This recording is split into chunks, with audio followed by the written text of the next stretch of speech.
नमस्कार, मी परमदास जाधव. आपण भारतात आजपर्यंत अनेक अशा चांगल्या गोष्टी ऐकलेल्या आहेत, की ज्या आपले जे मन आहे ते आनंदाने उंचावतंय किंवा आपल्याला भारताचा अभिमान वाटतोय. अशा काही गोष्टी आपण आजपर्यंत ऐकलेल्या आहेत. अशातच जगाच्या अर्थव्यवस्थेपासून ते अंतराळापर्यंत आपल्या भारताने मोठा जसा झेंडा आज आपल्या भारताचा झेंडा फडकलेला आहे. तर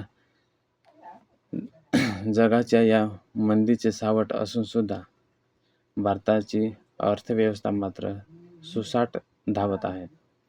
युनायटेड नेशनच्या ताज्या अहवालानुसार 2026 मध्ये भारताचा विकास दर हा 7.5% राहण्याचा अंदाज आहे आणि अमेरिकेला मागे टाकत भारत जगातील सर्वात वेगाने वाढणारी एक अर्थव्यवस्था ठरला आहे. कारण जो युनायटेड नेशनचा अहवाल सांगतोय की 2026 मध्ये भारताचा विकास दर हा 7.5% आहे. तर हा असून चीन आणि अमेरिका मागं टाकत आहे भारत. तर भारत हा चीन आणि अमेरिकेला मागं टाकत आहे. तर अशा वेगाने आपली अर्थव्यवस्था ही पुढं चालत आहे. तर वाढती GST, संग्रह आणि परदेशी गुंतवणूक यामुळे भारत आता जगातील गुंतवणुकीचे केंद्र बनलं आहे. तर GST वाढत आहे आणि परदेशातील आपल्या देशाची गुंतवणूक आहे. याच्यामुळे जगासाठी आपला भारत देश हा एक केंद्र बनला आहे.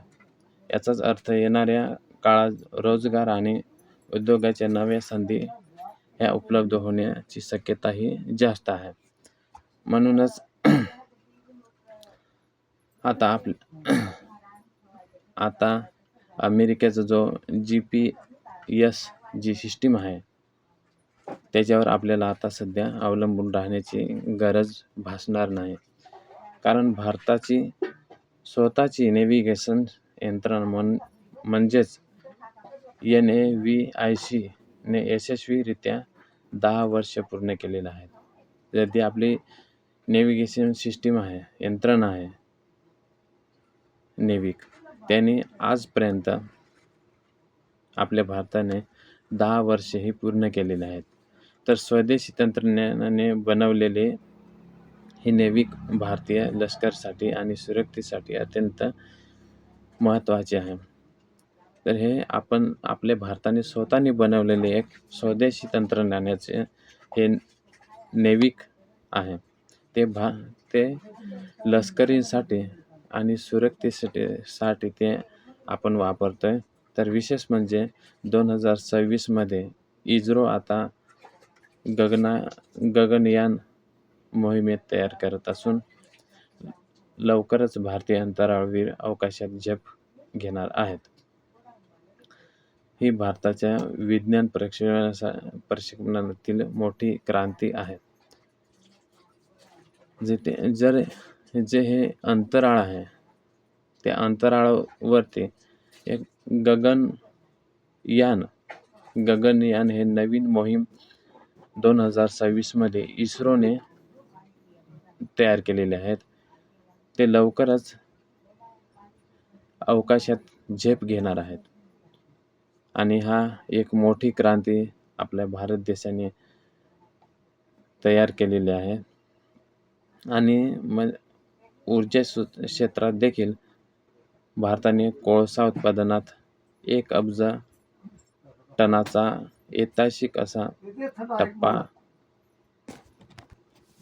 तर हा ऊर्जा क्षेत्रातला असा 1000 अब्ज टनाचा हा ऐतिहासिक टप्पा गाठलेला आहे. तर कोळसा उत्पादनात आपण स्वयंपूर्ण झाल्यामुळे आता वीज निर्मितीसाठी आपल्याला दुसऱ्या देशाकडे पाहावे लागणार नाही. यामुळे कारखान्यांना स्वस्त वीज मिळेल आणि ग्रामीण भागातही 24 तास वीज पुरवठा करणे सोपे होणार आहे. तर आत्मनिर्भर भारताच्या ह्या दिशेने हे एक मोठे पाऊल पुढे टाकलेलं आहे भारताने. तर ह्या होत्या आजच्या देशातल्या काही ज्या आर्थिक शक्ती, वैज्ञानिक आणि प्रगती, ऊर्जेतील स्वयंपूर्णता अशा ह्या भारताच्या बातम्या होत्या थोडक्यात.